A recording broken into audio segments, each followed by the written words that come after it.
उम्मीद करता हूँ आप सब अच्छे होंगे और आपकी तैयारी भी अच्छी चल रही होगी। अब चलते हैं 2025 के नेक्स्ट पीवाईक्यूज पर। क्वेश्चन नंबर 17 क्या कह रहा है? क्वेश्चन नंबर 17 पे हम फोकस करते हैं। Two charges 5Q and -2Q are situated at 3a, 0 and -5a, 0 respectively. The electric flux through the sphere of radius 4a having centre at the origin. ध्यान दीजिए क्या कह रहा है कि एक चार्ज है हमारा 3a, 0 पे, कितना है ये 5Q, और एक पॉइंट चार्ज है मेरे पास -2Q किस कोऑर्डिनेट पे, -5a, 0 पे। तो अब मुझे कह रहा है कि एक सेंटर एट ओरिजिन को मानते हुए रेडियस 4a का मैंने सर्कल लिया। तो रेडियस 4a का सर्कल लूंगा तो वो इस प्रकार जाएगा, 4a, 0 से -4a, 0। तो net flux is equal to क्या होता है? Charge enclosed by epsilon naught. तो इसमें जो नेट फ्लक्स लिखेंगे तो क्वेश्चन सरफेस के अंदर चार्ज कितना है? सिर्फ 5Q बाय एप्सिलॉन नॉट हो जाएगा। बड़ा ही सिंपल सा क्वेश्चन। तो हम देख पा रहे हैं कि 2025 में इस तरह के मुझे अभी तक के जो पार्ट 1, पार्ट 2 एंड पार्ट 3 में सोल्व कर रहा हूं, इसमें मुझे कम से कम 2 सवाल तो देखने को मिल चुके हैं, एक directly net flux is equal to charge enclose by epsilon naught के टर्म से। नेक्स्ट क्वेश्चन पे चलते हैं हम। तो नेक्स्ट क्वेश्चन नंबर 18 क्या कह रहा है? क्वेश्चन नंबर 18 कहता है यहाँ पे कि the charge of a value Q is placed at the edge of the imaginary cube of side A as shown in the figure. Find the net flux through the cube. Cube से net flux कितना होगा? तो ये जो charge रखा हुआ है ये कहाँ रखा हुआ है? ये यहाँ पे एक एज क्यूब पर रखा हुआ है। तो इस प्रकार के सवाल में क्या करते हैं? मैं कहता हूं कि जब मान लो कि हमारे पास इस तरह से एक क्यूब दिया हो,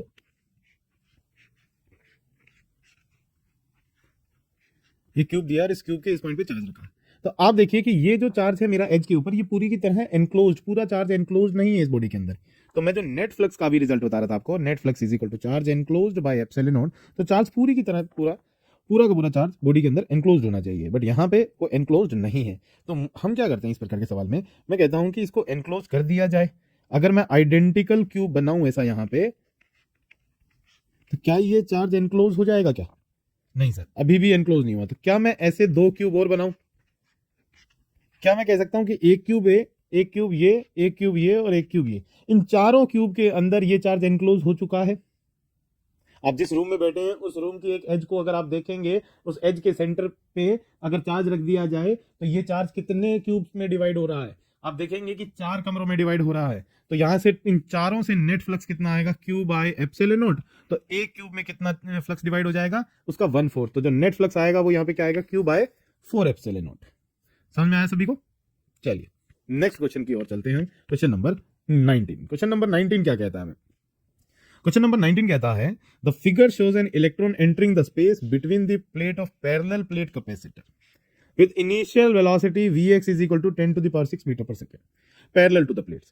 If length of the plate is 10 centimeter and electric field in the region is 9.1 Newton per coulomb, then value of Vy, then the electron come out of the plate. Electronic mass is this. अब हमें कहा गया कि ये जो electron है यहाँ पे एंटर तो कर गया, यहाँ पे जब एग्जिट करेगा तो ये Vy कितना होगा? तब देखिए कि इसमें डेविएशन क्यों हो रहा है। इसमें काफी तरह की चीजें पूछ सकती है, वेलोसिटी पूछी जा सकती है, इसमें डिस्प्लेसमेंट पूछी जा सकती है कि वाई डायरेक्शन में डिस्प्लेसमेंट कितना हुआ, कितने समय के बाद में बाहर आया, कुछ भी पूछा जा सकता है। तो इसको सिंपल हम काइनेमेटिक्स के रूप में सोल्व करते हैं सवाल को। तो मैं कह रहा हूं कि अगर इलेक्ट्रिक फील्ड नीचे की तरफ है, ऊपर पॉजिटिव प्लेट है, नीचे नेगेटिव प्लेट है, तो इलेक्ट्रिक फील्ड ऊपर होने की वजह से इस इलेक्ट्रॉन पे जो फोर्स लगा वो किस डायरेक्शन पे लगा? ऊपर की तरफ लगा, क्योंकि इलेक्ट्रॉन का चार्ज क्या होता है? नेगेटिव होता है। तो यहाँ पे जो फोर्स आई वो कितनी आई? E into E, that is force. तो यहाँ पे एक्सेलरेशन कितना आ जाएगा? Acceleration is equal to force by mass, that is E by M.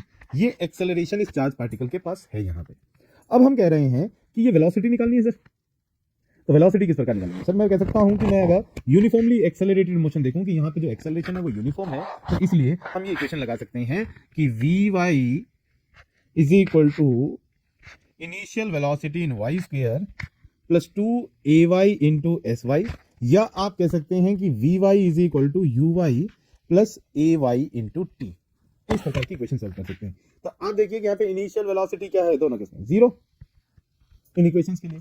अब मुझे चाहिए कि सर जब मेरा ये इलेक्ट्रॉन यहां से मूव करता हुआ बाहर एग्जिट करेगा उसका टाइम कितना होगा? अगर मुझे टाइम मिल जाए या मुझे y डायरेक्शन की डिस्प्लेसमेंट मिल जाए तो फाइनल वेलोसिटी इन y मिल जाएगी। तो डिस्प्लेसमेंट निकालना मेरा अलग टास्क होगा। तो मैं कह सकता हूं कि सर मैं टाइम इजीली निकाल सकता हूं, क्योंकि हॉरिजॉन्टल डायरेक्शन में यहाँ पे देखा जाए तो हॉरिजॉन्टल डायरेक्शन में जो वेलोसिटी है वो vx है, डिस्प्लेसमेंट है वो 10 सेंटीमीटर है। तो मैं टाइम निकाल सकता हूं, क्योंकि हॉरिजॉन्टल डायरेक्शन की एक्सेलरेशन कितना है यहाँ पे 0। तो एक्सेलरेशन 0 होने की वजह से मैं कह सकता हूं कि speed is equal to distance by time. So time is equal to distance is 10 centimetre, that is 10/100 into velocity in x, velocity in x, that is time is equal to 10/100 into 10 to the power 6। तो ये हो जाएगा हमारा time 10 to the power -7 seconds.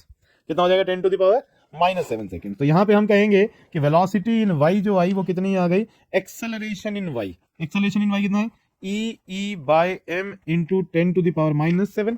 तो यहां से e की value कितनी आएगी 1.6 into 10 to the power -19 into electric field कितना है 9.1 न्यूटन पर कूलम, एंड मास कितना दिया हुआ है 9.1 into 10 to the power -31 kg into 10 to the power -7। तो आप देखिए इसको हम अगर कैलकुलेट करते हैं तो 9.1 से 9.1 कैंसिल हो जाएगा, यहाँ पे 10 टू द पावर 19 से ये हो जाएगा 10 टू द पावर -12, और 10 टू द पावर -7 से ये 10 टू द पावर क्या हो जाएगा -5, that is 1.6 into 10 to the power 5 metre पर second, that is velocity in y direction. और आप देख पा रहे हैं यहाँ पे हमें सेकेंड बी ऑप्शन इसका जो होगा वो करेक्ट ऑप्शन रहेगा। उम्मीद करता हूं ये आपको कैलकुलेशन सारी समझ में आई होंगी, किस प्रकार हमने इलेक्ट्रोस्टैटिक्स में सिर्फ और सिर्फ क्या था यहाँ पे एक्सेलरेशन कैलकुलेट करनी थी, इलेक्ट्रिक फील्ड इनटू चार्ज। तो फोर्स होती है वो क्या होती है charge into electric field, by mass कर देंगे एक्सेलरेशन आ जाएगा, और इसकी मदद से हमने क्या किया इस सवाल का सोल्व किया। नेक्स्ट क्वेश्चन नंबर 20 पे चलते हैं बेटा। क्वेश्चन नंबर 20 को आप देखेंगे तो ये हमारा रिपीटेड क्वेश्चन है, आप लास्ट वीडियो में भी देखा होगा, सेम क्वेश्चन था ये, तो फिर से रिपीट कर देता हूं, मैं ज्यादा समय नहीं लगाऊंगा। इलेक्ट्रिक फील्ड इक्वेटोरियल पॉइंट पे क्या होती है Kp/r², और एक्सियल पॉइंट पे जो इलेक्ट्रिक फील्ड होती है E0 इज इक्वल टू कितना होगा 2Kp/r³। तो यहाँ पे रेडियस कितना है हमारा, तो इसको हम क्या लिखेंगे Kp/2r³। तो मतलब क्या हो जाएगा 2r³, ये इलेक्ट्रिक फील्ड होगी, और यहाँ से E0 की वैल्यू कितनी है 2Kp/r³। तो इलेक्ट्रिक फील्ड कितनी आ जाएगी Kp/8r³। तो Kp/r³ की वैल्यू क्या है E0/8, तो कितना हो जाएगा E0/16, E0/16 हो जाएगा, और पोटेंशियल कितना है 0। तो इसका जो कहेंगे हम ए ऑप्शन करेक्ट ऑप्शन रहेगा। नेक्स्ट क्वेश्चन नंबर 21 को सॉल्व करते हैं। क्वेश्चन नंबर 21 क्या कह रहा है, डायमेंशंस का है sorry. Electric flux phi is related to the linear charge density lambda and the surface charge density sigma, as flux is equal to A lambda, flux is equal to alpha lambda plus beta sigma, where alpha and beta are appropriate dimensions of beta by alpha is बताना है। तो अगर मैं आपको solve करके बताऊं कि जो फ्लक्स होता है alpha lambda plus beta sigma, और यहां पे हमसे डायमेंशन पूछ रहा है बीटा बाय अल्फा की, तो बीटा बाय अल्फा की डायमेंशन मैं बताता हूं, पहले यूनिट चेक करते हैं। फ्लक्स की यूनिट क्या होती है electric field into area, electric field into area, और इलेक्ट्रिक फील्ड को हम क्या लिख सकते हैं force by charge into area लिख सकते हैं इस पूरी कहानी को। तो ये हो गई हमारी force by charge, force per unit charge into area is equal to alpha into lambda. क्या होता है लेमडा होता है linear charge density, that is charge by length, and where beta is beta into sigma क्या होता है charge by length square. तो इन दोनों की यूनिट भी क्या होगी यही होंगी, इसी प्रकार रहेगी। तो अगर मैं कंपेयर करूं तो अल्फा की यूनिट क्या आ जाएंगी, अल्फा हो जाएगा सर मेरा force into area into length by charge square. अगर मैं बात करूं सिंपल कैलकुलेट करने की, बिल्कुल कुछ ज्यादा दिमाग पे जोर नहीं लगाना है, और इसी प्रकार मैं बीटा को कहूं तो force into area into length square by charge square. अगर मैं इन दोनों को डिवाइड करूं बीटा बाय अल्फा को, तो बीटा क्या होगा force into area into length square by charge square divided by force into area into length by charge square. तो फोर्स एरिया चार्ज स्क्वायर एक लेंथ से लेंथ, तो ये आ गई लेंथ की dimension, that is beta by alpha की जो dimension होगी sir that is m0 l1 t0। तो मतलब ये जो डायमेंशन होती है हमारी किसकी होती है डिस्प्लेसमेंट की डायमेंशन रहती है सर। ठीक है बच्चों, कोई डाउट इनमें? तो नेक्स्ट वीडियो में हम इसके आगे के पार्ट्स को सोल्व करेंगे। तब तक आप खुद से इन क्वेश्चंस को एक बार कम से कम खुद से सोल्व जरूर करना पेपर में जाने से पहले। आपका जो एग्जाम का टारगेट है वो 2026 का टारगेट है, और 2026 में आपको उस एग्जाम को क्लियर करना है, तो उसके लिए थोड़ी सी मेहनत लगेगी। 2025 के PYQ सोल्व करके आपको कम से कम 2025 के PYQ सोल्व करके आपको जाना ही चाहिए एग्जाम में। तो मिलते हैं नेक्स्ट वीडियो में, तब तक के लिए बाय।